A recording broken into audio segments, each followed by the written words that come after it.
Assalamualaikum warahmatullahi wabarakatuh. Berjumpa lagi dengan saya, pemilik channel Jario Story Official. Hari ini kita berkunjung ke kebun kopi milik saya sendiri yang tepatnya di lereng Gunung Burni Telong, tepat di samping wisata Burni Telong. Pemandangannya indah, disuguhkan pemandangan pegunungan yang luar biasa indahnya. Sebagai informasi, kopi yang ditanam di kebun milik Jario Story Official ataupun saya sendiri ini adalah kopi gayo jenis Arabica.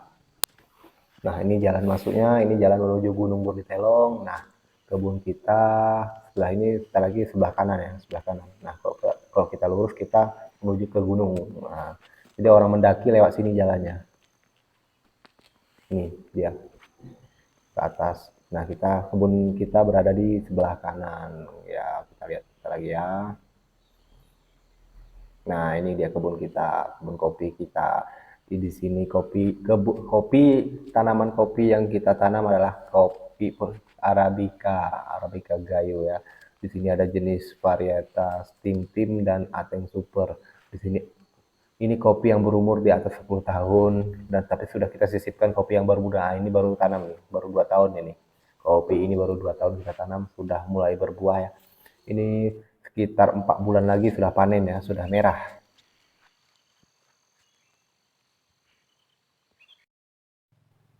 Ini kopi yang kita tanam, yang baru ditanam ini kopi ini varietas Ateng Super kita tanam.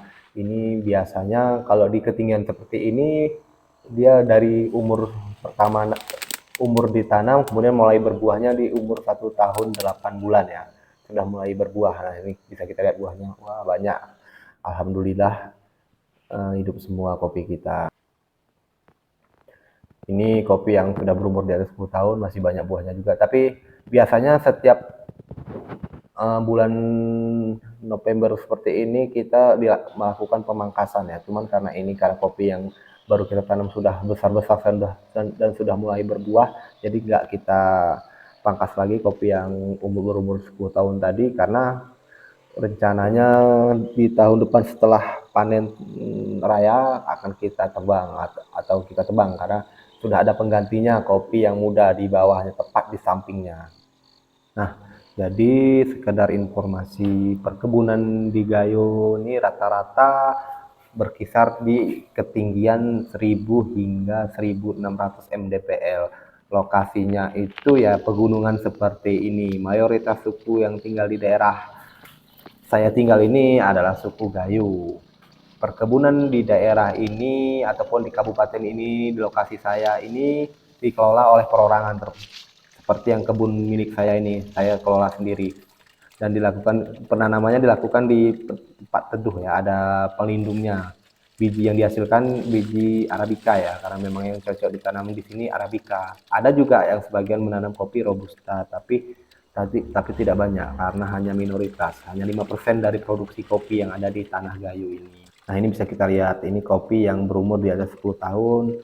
Nah, ini tahun depan akan kita tebang, karena ini tahun depan setelah masa panen terakhir ya, masa panen kita tebang karena sudah ada penggantinya di sebelahnya. Karena kopi yang baru kita tanam sudah mulai berbuah. Agar kopi yang muda cepat besar harus kita tebang, yang kopi yang sudah berumur 10 tahun.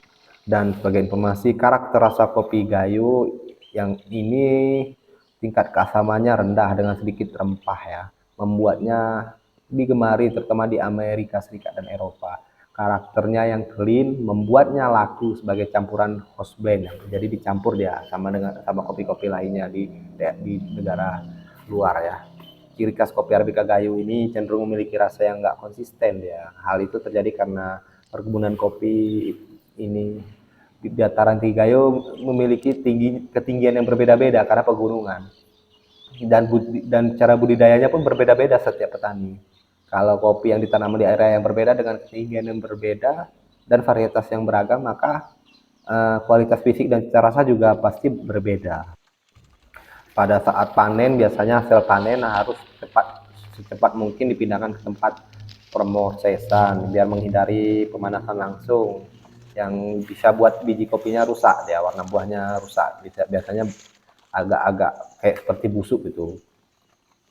Kemudian baru digiling atau dipulping, yang tujuannya ya dipisah dia kulitnya sampai sama bijinya. Prosesnya dilakukan sama dengan air mengalir ya, karena akan biar sempurna, dan prosesnya nanti akan menghasilkan kopi hijau kering dengan jenis yang beda-beda. Kemudian ada proses fermentasi. Tujuannya untuk melepaskan daging buah lendir, mucilex yang masih lengket atau melekat di kulit tanduk ya pada proses pencucian, dan agar mudah terpisah sehingga mempermudah proses pengeringan. Kemudian baru dicuci secara manual ya, sebersih mungkin, baru kita pengeringan, dan langsung baru proses selanjutnya itu proses pembersihan akhir untuk agar penampilan sehingga baik untuk dikelola, dikonsumsi kembali oleh tahapan proses yang sebelumnya, pasti proses penjemuran ya sebelum ini.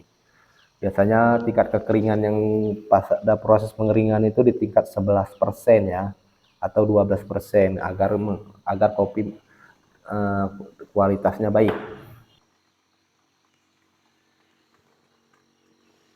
Oke, demikianlah video kali ini. Nanti kita berjumpa lagi di video-video berikutnya. Semoga semua terinspirasi dengan video ini. Saya pamit dulu. Sampai